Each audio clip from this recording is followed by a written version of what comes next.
Selamat pagi sahabat Alkitab yang terkasih. Marilah kita mengawali hari ini dengan melakukan perenungan akan firman Tuhan. Bacaan Alkitab kita pada pagi hari ini berasal dari kitab 1 Samuel pasalnya yang ke-23, ayatnya yang ke-21 sampai ayatnya yang ke-28. Berkatalah Saul, "Diberkatilah kiranya kamu oleh Tuhan, karena kamu menunjukkan sayangmu kepada aku. Baiklah pergi, carilah kepastian lagi. Berusahalah mengetahui di mana ia berada dan siapa yang telah melihat dia di sana. Sebab telah dikatakan orang kepadaku bahwa ia sangat cerdik. Berusahalah mengetahui segala tempat persembunyiannya.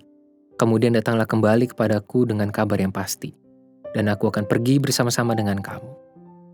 Sesungguhnya jika ia ada di dalam negeri, maka aku akan meneliti dia di antara segala ribuan orang Yehuda." Lalu berkemaslah mereka pergi ke Zif, mendahului Saul. Daud dan orang-orangnya ada di padang gurun Maon, di dataran di sebelah selatan padang belantara. Ketika Saul dengan orang-orangnya pergi mencari Daud, diberitahukanlah hal itu kepada Daud. Lalu pergilah ia ke gunung batu dan tinggallah di padang gurun Maon. Saul mendengar hal itu lalu mengejar Daud di padang gurun Maon. Saul berjalan dari sisi gunung sebelah sini, dan Daud dengan orang-orangnya dari sisi gunung sebelah sana. Daud cepat-cepat mengalahkan Saul, tetapi Saul dengan orang-orangnya sudah hampir mengepung Daud serta orang-orangnya untuk menangkap mereka. Ketika seorang suruhan datang kepada Saul dengan pesan, "Segeralah undur sebab orang Filistin telah menyerbu negeri." Maka berhentilah Saul mengejar Daud dan pergi menghadapi orang Filistin. Itulah sebabnya orang menyebut tempat itu Gunung Batu, Keluputan. Saul memang telah meninggalkan tanggung jawabnya secara penuh atas kerajaan Israel. Dia sudah memilih lebih mementingkan kebenciannya terhadap Daud dibanding menjaga stabilitas politik dan keamanan kerajaannya.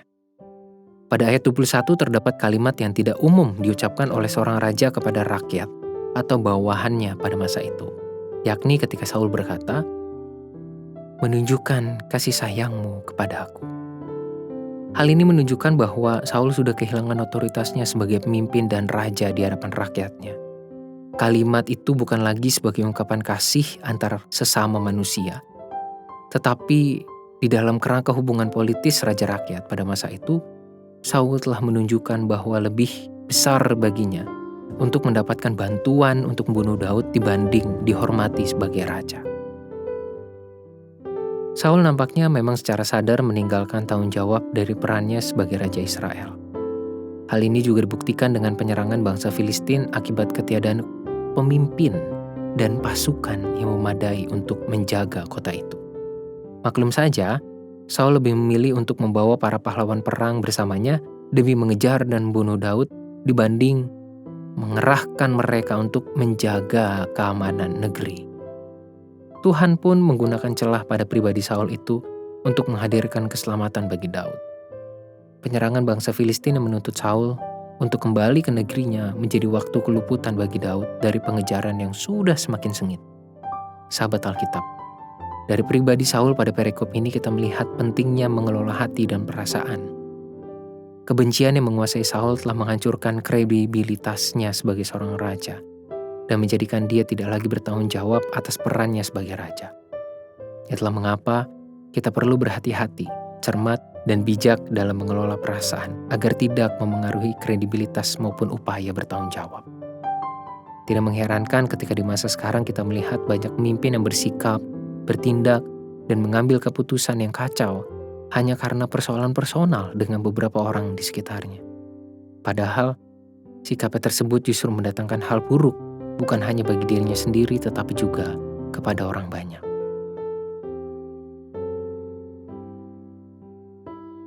Marilah kita berdoa.